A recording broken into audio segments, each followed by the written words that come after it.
Bora começar.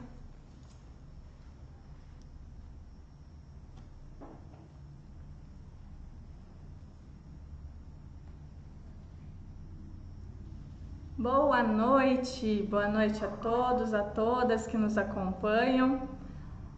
Sejam muito bem-vindos. Já podem comentar se vocês estão ouvindo bem, nos vendo. Vamos falar hoje sobre um assunto super importante. Boa noite a todos, a todas que nos acompanham. Deixa eu só fechar aqui a saída de som. Muito prazer estar aqui com vocês. Já temos mais de 20 pessoas online com a gente aqui. Hoje vamos falar sobre um assunto super importante, que é o câncer de mama, que é o câncer que mais mata mulheres no mundo. Então, em média, 1 a cada 4 óbitos decorrentes do câncer no mundo são decorrentes do câncer de mama. E nós, da Hiperfarma, acreditamos que o acesso à informação, ao conhecimento, ao autocuidado, enfim, são excelentes formas de cuidado, de prevenção dessa doença. E falando em prevenção, ela é a melhor aliada no combate ao câncer e a diversas outras doenças. E por isso, durante o Outubro Rosa, a gente fala tanto sobre isso. Então, hoje nosso convidado é do Hospital Erasto Gettner, que é referência no combate ao câncer na região sul do Brasil. E durante todo o mês, o hospital estará com seus profissionais nos principais meios de comunicação para informar e orientar o público sobre prevenção, diagnóstico precoce e tratamento. Então, anualmente, mais de 40 mil mulheres recebem no Brasil o diagnóstico de câncer de mama. Só aqui no Erasto são 712 novos casos por ano. E segundo o registro do hospital, dos mais de 2.500 novos casos de câncer, 24% são de mama e 7% do colo de útero. E um dado muito importante para falar por que a gente fala tanto sobre prevenção. Atualmente, 50% dos pacientes com câncer de mama que chegam ao Erasto chegam no estágio inicial da doença. E esse retorno desses casos, cerca de 90% tem chance de cura. Então, por isso é muito importante a gente falar sobre prevenção, falar sobre o cuidado. E por isso estamos aqui com o Dr. Carlos Afonso Maestre, ginecologista, mastologista, com MBA na área de saúde e marketing, mestre em doutor em medicina pela Universidade Federal do Paraná, professor de ginecologia na Universidade Positivo, ex-diretor médico e diretor clínico do Hospital Erasto Gettner. Então, seja muito bem-vindo, doutor. Agradeço novamente em nome de toda a equipe Hiperfarma pelo aceite ao nosso convite e pelo trabalho desenvolvido em prol da saúde, né? E antes de começar, quero aproveitar para pedir que vocês comentem, mandem nos comentários as suas dúvidas aqui no Facebook, a gente vai responder justamente para aproveitar esse espaço da melhor forma possível e a gente conseguir esclarecer. Quanto mais dúvidas a gente esclarecer, melhor é a nossa live. E doutor, queria já começar perguntando o seguinte: como tem sido o dia a dia em meio à pandemia? Né? Então, muitas pessoas têm evitado ir a estabelecimentos de saúde nesse período, hospitais, consultórios. E eu queria ver se o doutor sentiu isso, tem percebido isso no dia a dia e quais orientações o doutor passa nesse sentido.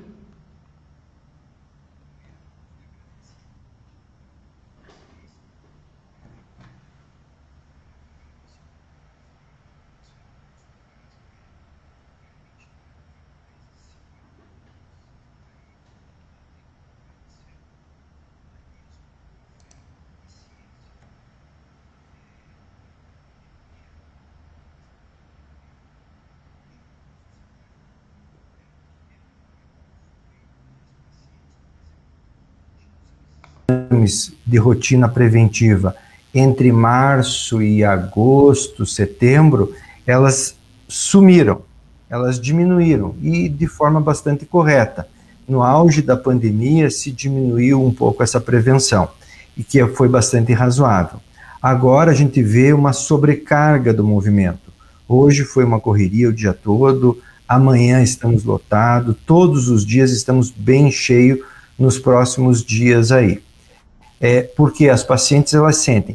Naturalmente, quando se fala em Outubro Rosa, isso começa a mexer um pouco mais para a mulher. As tuas palavras da introdução aí foram bastante claras, bastante objetivas, e fala do impacto da doença. Então, assim, Não é à toa que existe este mês para lembrarmos do câncer de mama, porque de todos os cânceres que acometem a mulher, 30% é de mama.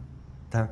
E o câncer de mama, quando diagnosticado precocemente, a chance de cura é altíssima, acima de 85%, com o diagnóstico precoce. Então, isso muda toda a história.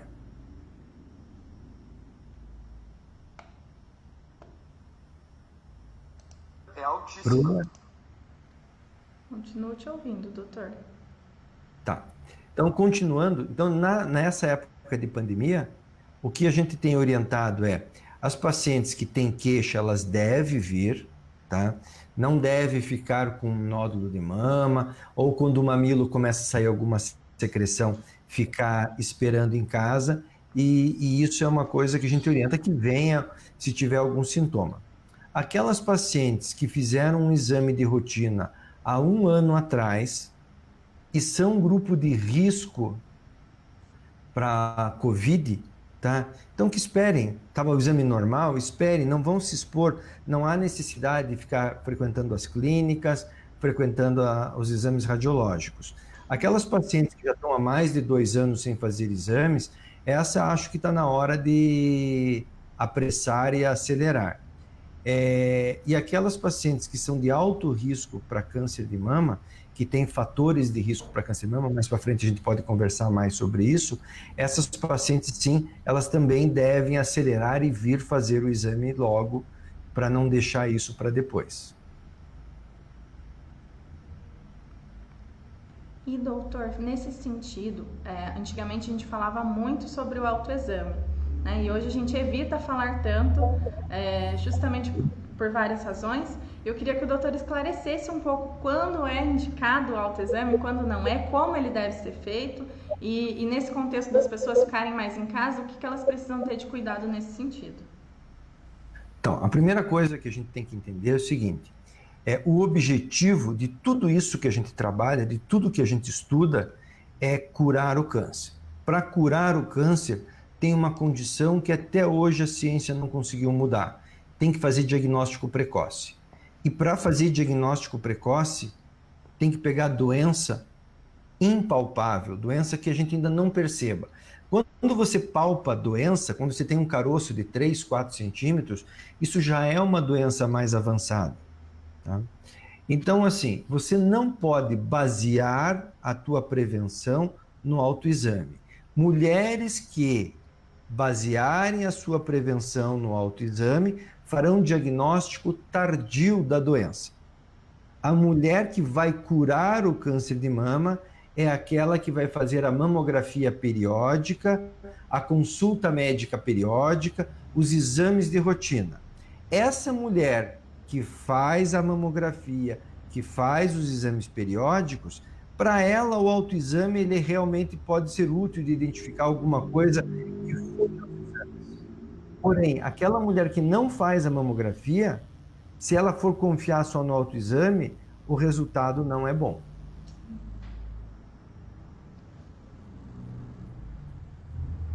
E aí até a Silvana, que está nos acompanhando, falou, nos exames de rotina descobri um câncer in situ, fiz a mastectomia e não precisei de nenhum tratamento.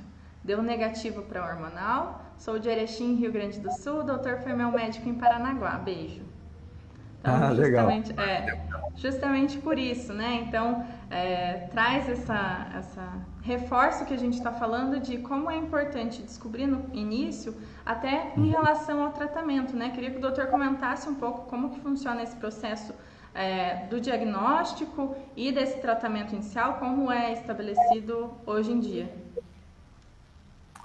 Certo. Então, assim, o exemplo da Silvana, se eu não me engano, o sobrenome dela era Silvana Rudnick, é uma moça lá de Paranaguá, foi para Erechim, acho que teve um filho até com a gente, se eu não me engano, e ela, lá, provavelmente ela fez os exames de rotina e achou uma alteração mínima na mama.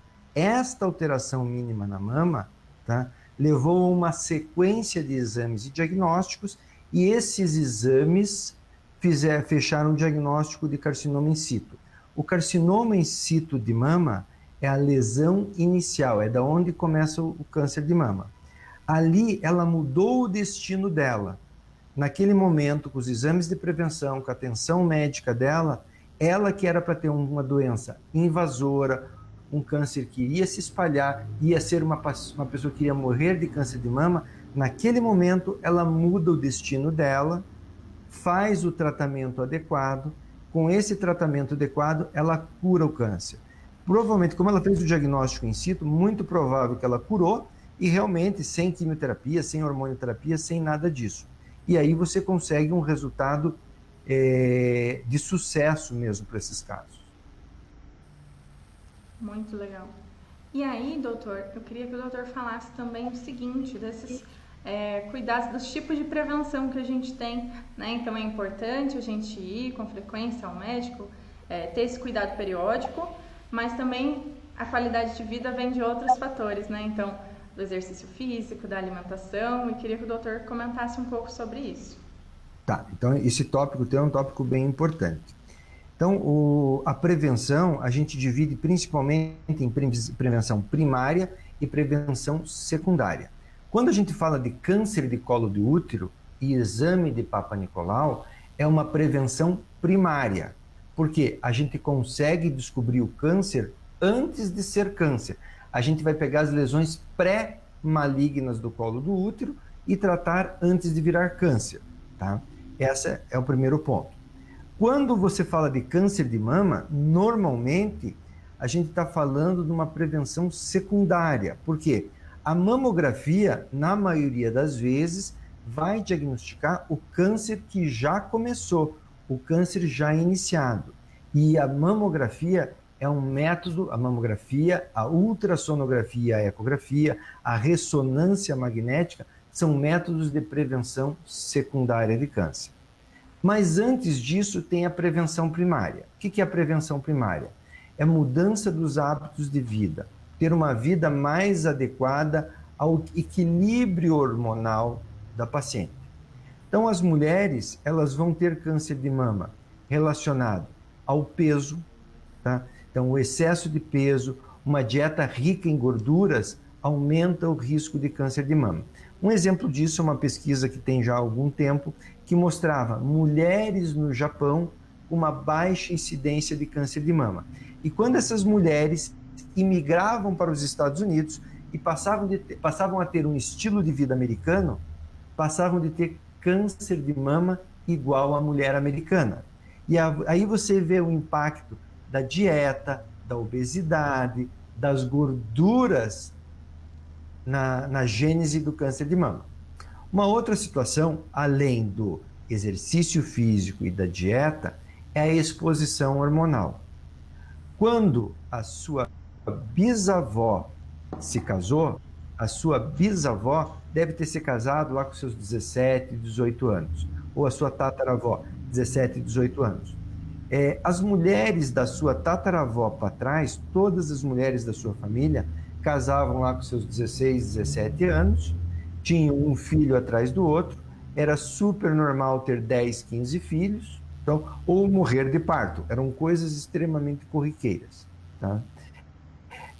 Isso fazia com que a mulher tivesse poucas menstruações na vida, muita amamentação, muito pouca exposição a um hormônio chamado estrogênio. Hoje, o que acontece? As mulheres, elas não querem mais ter tantos filhos, porque ter filhos não é fácil, e assim, ninguém vai tirar a razão das mulheres, tá? Isso a gente sabe que isso é verdadeiro. Elas querem ter filhos tarde, então se você perguntar para uma moça qual que é a idade que elas querem ter filhos, é muito normal elas falarem 35, 36 anos, depois do 30. É difícil se achar uma moça que fale, eu quero ter o filho antes dos 25. Extremamente raro. As nossas alunas na universidade, elas estão absolutamente convictas que vão ter filhos depois dos 33, 34 anos. É muito comum no consultório chegar meninas de 38, 39 anos, e essas meninas de 38, 39 anos dizem assim, eu estou pensando talvez daqui uns 2 anos engravidar. Ou seja, Essa situação hoje, na nossa sociedade, se transformou numa situação super comum. Só que essa exposição prolongada aos ciclos menstruais, às variações hormonais, naturalmente aumenta o risco de câncer de mama. É muito comum a gente atender mulheres que estão tentando fazer tratamentos para engravidar e descobrem o seu câncer de mama. Por quê? Porque naquele momento da vida já é um momento que começa a incidência do câncer de mama. O momento da maternidade, que era lá nos 20, 25 anos de idade, isso é o natural da espécie humana, isso acabou se perdendo e ficando para trás. E às vezes aconteceu mais tarde, agora, resolveu ter filho muito mais tarde, há uma exposição. Mulheres que têm uma menopausa tardia ou que fazem a reposição hormonal, isso aumenta o risco para câncer de mama. Podemos também falar sobre reposição hormonal, é um assunto bem polêmico, mas é um assunto bastante interessante. Mas, de maneira geral, esses são fatores que vão aumentar o risco de câncer de mama. E, claro, é importante pensar em qualidade de vida. E qualidade de vida é ter uma boa alimentação, fazer bastante atividade física, ter uma qualidade de sono boa, um nível de estresse bom, ter se possível, sei que isso não é possível para todo mundo, mas se puder ter o primeiro filho um quanto antes dos 30 anos ali, acho que seria bem adequado. Falando um pouco sobre essas mudanças, né, doutora? A Ivanise aqui comentou: Dr. Carlos, médico maravilhoso e um grande amigo, me tranquilizou quando eu soube do câncer, hoje estou curada.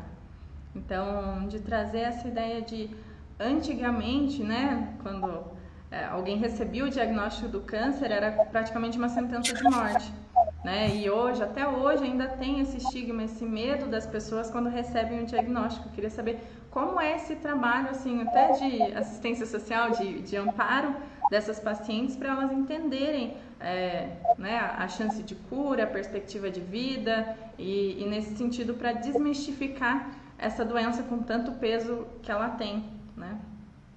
Certo. São dois cânceres. Um câncer é na mama e outro câncer é na cabeça. Muitas vezes o que judia mais é o câncer na cabeça. É o câncer que a paciente imagina ter. Eu atendi milhares de mulheres com câncer de mama. E esses milhares de mulheres, muitas, logo perceberam que estavam curadas e viveram a vida. E viveram a vida de forma muito mais intensa e muito melhor. Algumas mulheres acharam que a vida acabou, que era uma questão de alguns meses, anos, o câncer voltaria e acabaria com a vida delas. Eu tenho várias histórias. Uma das histórias era uma senhora que chegou para mim, eu diagnostiquei o câncer dela por volta dos 60 anos de idade, e daí tratamos o câncer. Para ela foi um abalo, ela ficou muito abalada, ela achou que ela ia morrer com aquele câncer, mas tratamos, foi tranquilo, né? E resolveu lá o câncer. Veio no outro ano, mas sabia que isso tudo que eu estava falando era só para acalmar ela, que mais cedo ou mais tarde o câncer voltaria. No outro ano ela veio, eu falei tudo de novo para ela, ela falou: doutora, a minha passagem já está comprada, só estou esperando o ônibus para me pegar para eu ir para o outro mundo, tá? E vinha com essa história. E ela não viajava, ela não passeava, ela não vivia a vida dela. Ela se fechou e ficou esperando o câncer chegar. Passados uns 10 anos, o câncer não veio, ela teve um Alzheimer e morreu por causa do Alzheimer. Tá? Essa história é uma história muito triste, porque assim, todo um trabalho que a gente fez, todo um esforço que a gente fez, a gente não conseguiu curar o câncer na cabeça dessa paciente. O câncer na mama a gente curou, esse foi fácil, mas o câncer na cabeça foi um exemplo difícil. Teve uma outra paciente que foi o contrário. Era uma paciente jovem, por volta dos 36, 38 anos, teve um câncer de mama, a gente tratou o câncer de mama dela, evoluiu super bem, e ela entendeu que ela estava curada, estava livre disso aí. Um dia ela estava procurando emprego, foi participar de uma dinâmica para procurar emprego, e a dinâmica era o seguinte: você tinha que dizer uma história ruim, contar uma história, dizer teu nome e contar uma história ruim que aconteceu para você. Daí dizia o nome de uma pessoa, chamava uma pessoa, a pessoa dizia lá, meu nome é Paulo, um dia eu bati o carro, minha tia morreu, e pronto. Daí chegou a vez dela, ela falou, meu nome é Simone, um dia eu descobri, um dia criaram uma situação no meu emprego, e eu fui mandado embora sem justa causa. Isso é uma coisa que me marcou muito. Daí veio mais umas duas pessoas, uma quarta pessoa, o rapaz falou, meu nome é Luiz, eu tive câncer, eu tive um linfoma, isso me sofreu e eu curei. A hora que ele falou isso, ela se tocou. Cara, mas eu tive câncer também. E ela tinha esquecido que tinha câncer. Tá? E isso é uma coisa muito bonita. A gente sempre diz que o câncer, hoje, quando a gente dá o diagnóstico, é o maior problema da história da vida dessas pessoas. Essas minhas pacientes que estão vendo aí, elas vão lembrar que eu falei isso para elas, que esse é o maior problema da vida delas. Mas à medida que a vida vai passando, esse câncer vai ficando pequenininho, pequenininho, pequenininho, e você vai vendo ele longe pelo retrovisor e segue a vida. Uma outra história bonita, um outro exemplo bonito, eu gosto de contar a história da Patrícia Pilar. A Patrícia Pilar é uma mega atriz, uma mulher maravilhosa, tá? Em 2002, ela teve câncer de mama, um câncer grave de mama, e a mulher continua maravilhosa, 20 anos depois. Então, essas histórias são muito importantes de serem repetidas, repetidas e repetidas, para que o câncer na mama a gente cura. A gente tem esse poder hoje. Não vamos curar todas, mas 80, 90% dessas mulheres a gente vai poder ajudar e curar, tá? Agora, o câncer na cabeça, esse que fica impregnado no cérebro da mulher, e ela deixa de viver uma vida, ela deixa de ter prazer na vida, isso também tem que ser tratado. Por isso que a gente tem hoje um atendimento multidisciplinar, tem psicólogos que trabalham com a gente e ajudam a recuperar esses pacientes. E aí, doutor, pegar um pouco nesse contexto que o doutor estava falando, né? A Jéssica mandou: doutor, boa noite. Gostaria que o doutor comentasse sobre um caso que ocorreu com a mãe de uma amiga. Ela teve câncer de mama, fez a mastectomia, tratou com rádio, químio e medicação por 5 anos. Depois de 14 anos, ele voltou em forma de leucemia. Em 3 meses, ela faleceu. Qual a chance disso acontecer?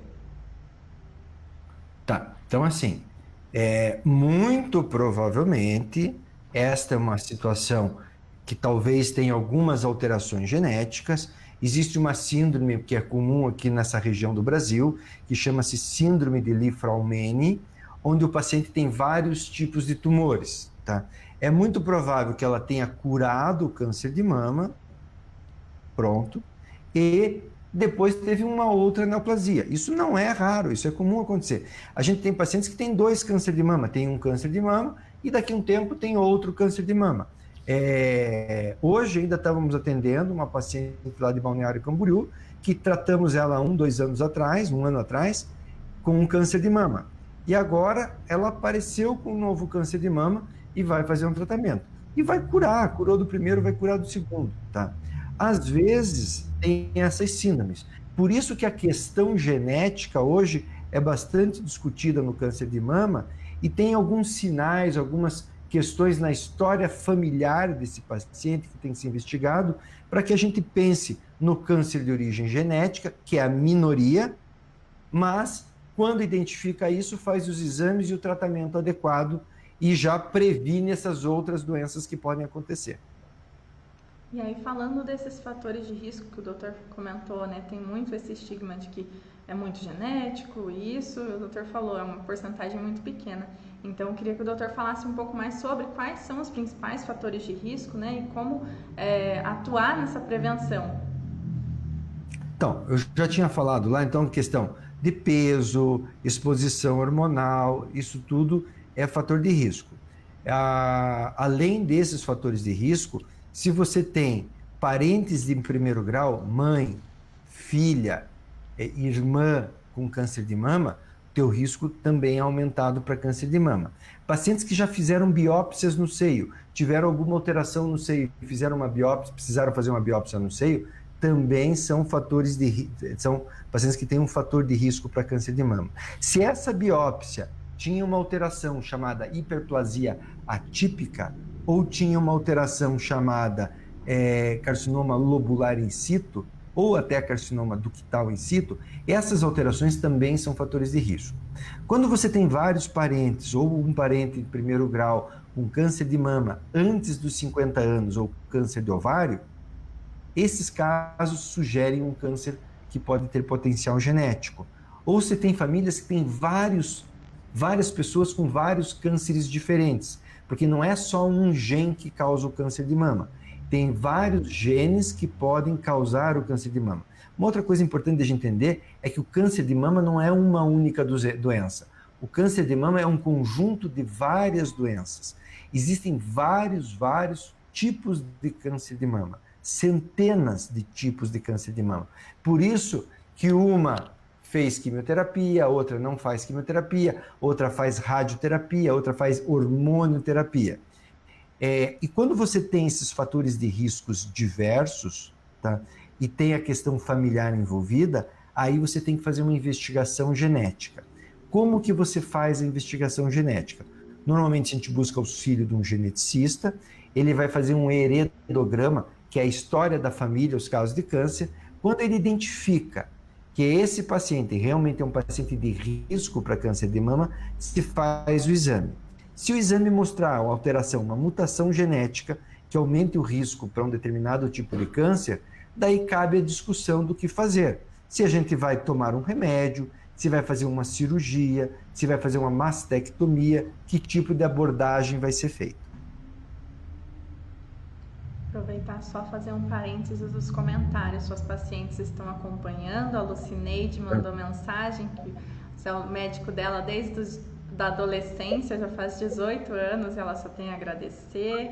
Aqui também a Maria Muniz também mandou, Dr. Carlos, excelente, já foi meu médico. Solange também, meu médico mais competente. Enfim, os pacientes estão todos mandando beijo e dizendo, agradecendo o doutor. E eu queria, doutor, que o doutor comentasse agora um pouco sobre quando se deve procurar o serviço médico, né? Então, o que a pessoa tem que ter de atenção? Teve a secreção e tudo mais. Quando é o momento de procurar um profissional da saúde? Bom, quando que deve procurar um médico? Antes de ter o problema. Primeira regra é essa. Tem que procurar tudo antes de você ter um problema, vá. Antes de doer o dente, vá no dentista. Não espere ter o dente doer para ir no dentista para ele dizer que você tem que arrancar o dente. Então, antes de qualquer coisa, vai ao médico. Porém, apesar de você ter ido ao médico, apesar de você fazer seus exames de rotina, aconteceu de você notar alguma alteração. Que tipo de alteração que chama atenção?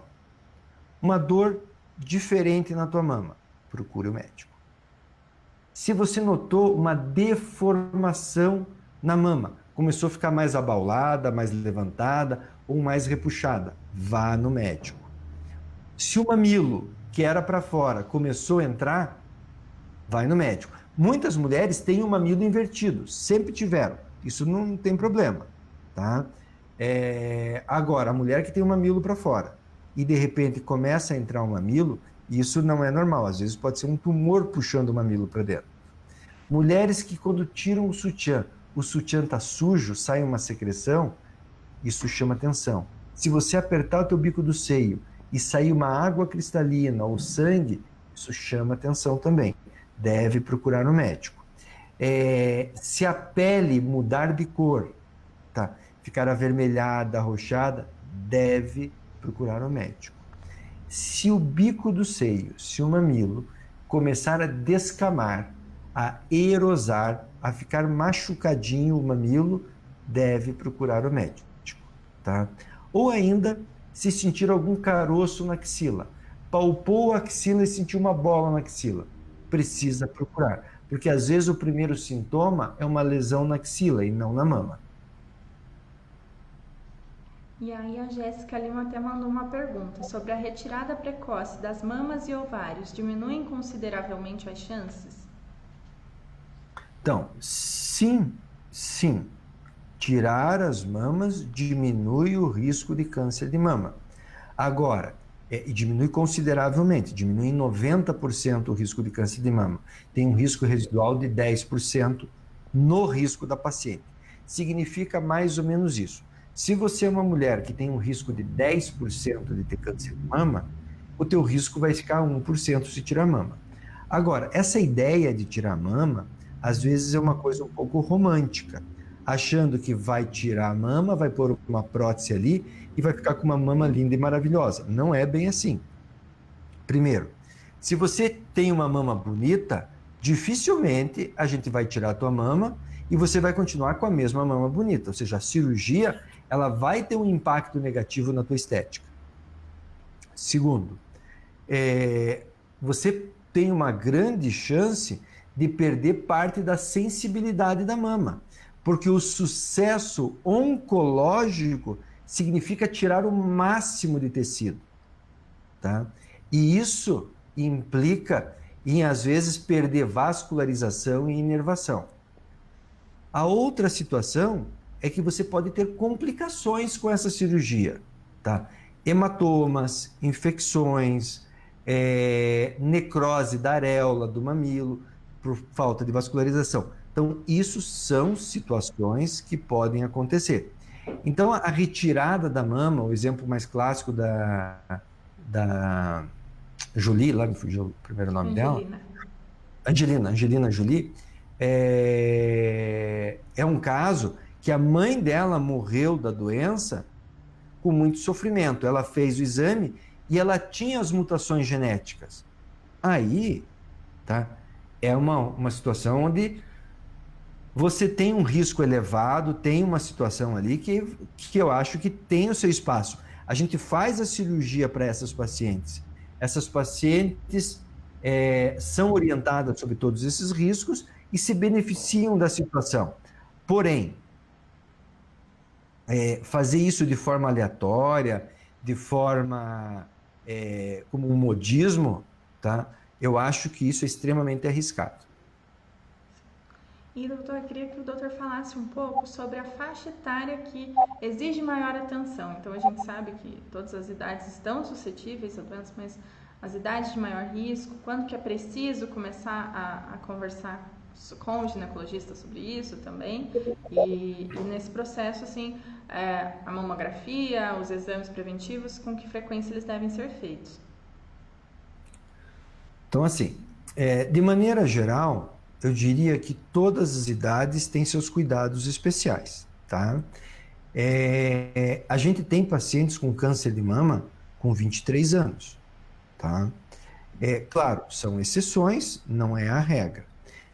Se você tem qualquer idade e apresentou um desses sintomas que eu te disse, você deve procurar o médico para fazer uma avaliação.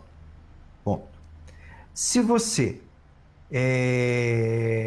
não sente nada, tá?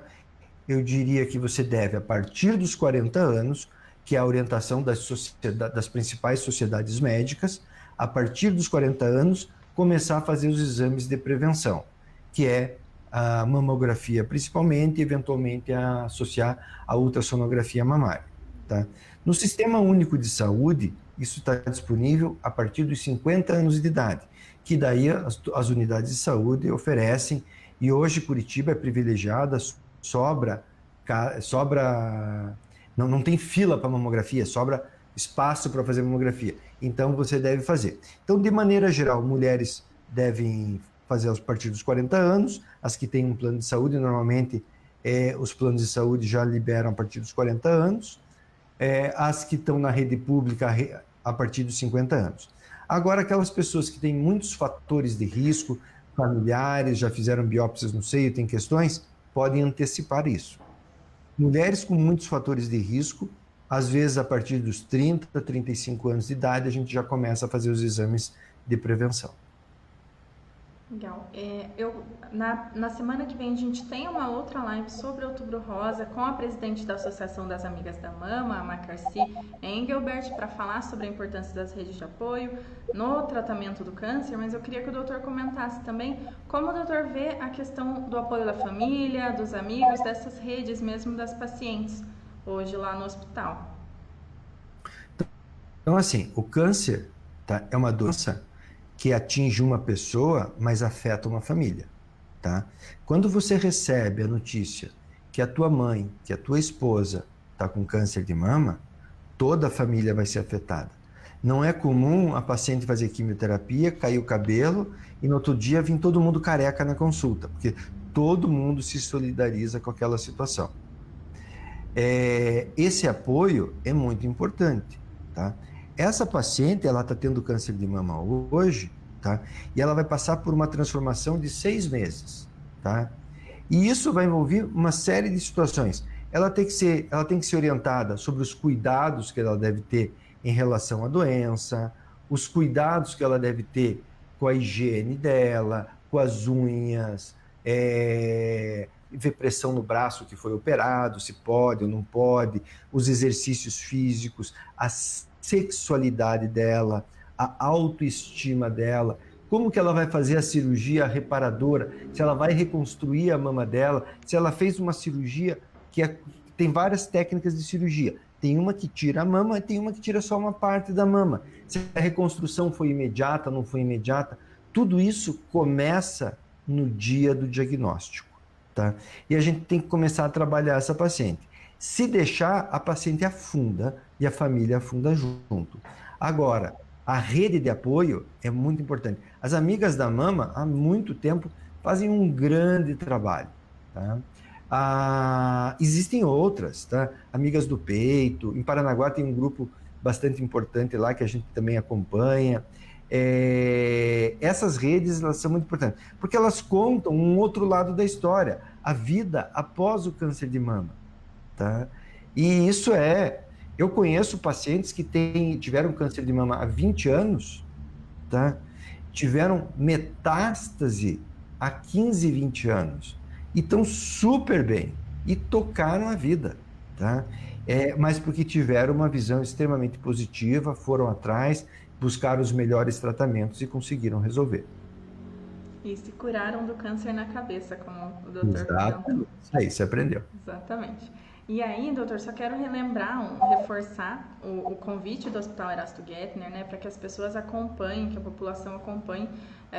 O Outubro Rosa em si faz parte do projeto de vocês, que é o Conscientiza Mais, que faz esses 4 meses ininterruptos, né, de ações de conscientização, de trazer os profissionais para falar na mídia, enfim, sobre os cânceres infanto-juvenis no Setembro Dourado, Outubro Rosa o câncer de mama, Novembro Azul o câncer de próstata e em dezembro o câncer de pele. Então, falar que é muito importante esse trabalho, eu queria que o doutor comentasse um pouco como é hoje o dia a dia dentro do hospital, assim, como tem sido o ambiente, né? Então, não só na pandemia, mas no dia a dia de vocês, porque hoje o hospital são muitos anos de atuação já, é uma referência em todo o país. Eu queria que o doutor comentasse, trouxesse um pouco essa visão do hospital. Eu estou há 20 anos no hospital. Digamos assim, eu sou de um grupo intermediário. Tem médicos lá que estão já, acho que 50 anos dentro do hospital, 40, 50 anos dentro do hospital. E o Erasto Gettner é uma entidade ímpar, tá? É uma entidade que é 95% SUS, grande parte do movimento é SUS, atende convênio, atende pacientes particulares e convênio, tem uma ala de convênios e particulares super moderna, tem um dos centros cirúrgicos mais modernos do país, foi o primeiro hospital aqui do sul do Brasil a ter cirurgia robótica, foi o primeiro hospital do mundo a ter a cirurgia de transposição uterina, onde você tira o útero da pelve, coloca no abdômen, faz a radioterapia da pelve e depois devolve para o abdômen. Essa cirurgia foi desenvolvida no Hospital Erasto Gettner por um cirurgião lá, colega nosso, o Dr. Reitan. Esse hospital, ele mudou a história do câncer do colo do útero no Paraná, o ambulatório de patologia cervical, onde tem eu, doutora Fernanda, doutora Sabrina, doutora Natasha, a gente conseguiu reduzir a mortalidade, ou pelo menos participar da redução da mortalidade do câncer de colo de útero, conseguindo atender esses pacientes sem fila. Hoje, para um paciente que tem uma lesão do colo do útero ser atendida no hospital, é muito rápido, tá? Todo sábado a gente atende lá 15, 20, faz 15, 20 cirurgias de colo de útero. Então, é um hospital que não mede esforços. Nos últimos anos, na gestão do Adriano Lago, o hospital e da doutora Carla na direção geral, o Adriano Lago na superintendência, o hospital acabou ainda se desenvolvendo mais ainda, tá? Trouxe mais tecnologias. É um hospital SUS, tá? Que é um hospital de ponta. É um hospital que o paciente é sempre muito bem atendido, há um esforço e uma cobrança muito grande de nós, com nós mesmos, da direção conosco, tá? Para que o paciente sempre tenha um melhor tratamento.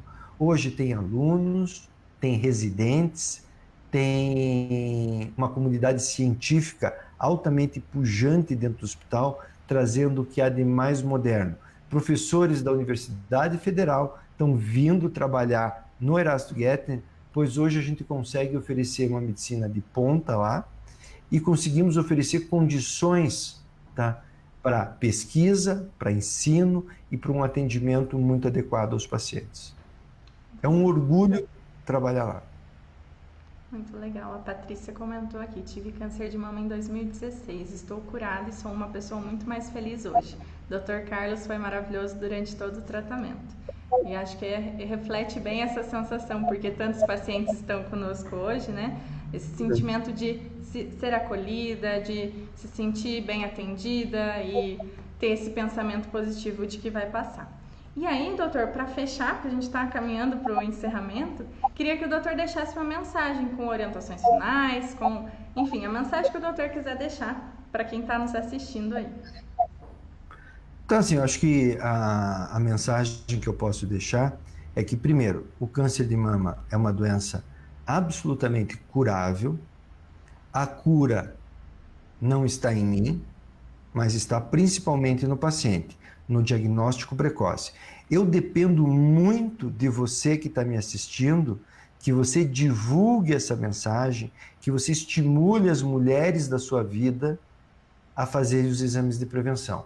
Com os exames de prevenção, aí eu consigo trabalhar, eu consigo fazer o diagnóstico precoce, consigo fazer o tratamento menos agressivo possível e a gente consegue chegar à cura mais rapidamente. A gente precisa muito que o paciente faça a sua parte, que faça seus exames de prevenção e nos procure em tempo para que a gente possa dar o melhor para o paciente. Muito legal. Doutor, antes de encerrar, quero convidar todo mundo novamente para a live da semana que vem, na quarta-feira, dia 14, às 17 horas, com a Associação Amiga da Mama. A Macarci vai estar com a gente para falar justamente sobre as redes de apoio e continuar falando sobre esse assunto que é tão importante, né? De levar essa conscientização para a maior quantidade de pessoas possíveis. E queria agradecer, doutor, queria agradecer a todos que estão com a gente até agora, nesse finalzinho. Agradecer muito pelo doutor aceitar nosso convite de prontidão, a toda a equipe do Erasto Gettner e aproveitar esse espaço para parabenizar pelo trabalho que vocês desenvolvem, né? Então, atendendo pessoas de todo o estado, de toda a região sul do Brasil, com qualidade e excelência. Então, caso o doutor queira dar um tchau antes da gente encerrar, fica à vontade, o espaço é seu. Eu que agradeço a todos vocês, o meu muito obrigado a vocês, a Curitiba, ao estado do Paraná e a Hiperfarma pela iniciativa. Parabéns para vocês. Muito obrigada, doutor. E é isso, até a próxima, pessoal. Se cuidem!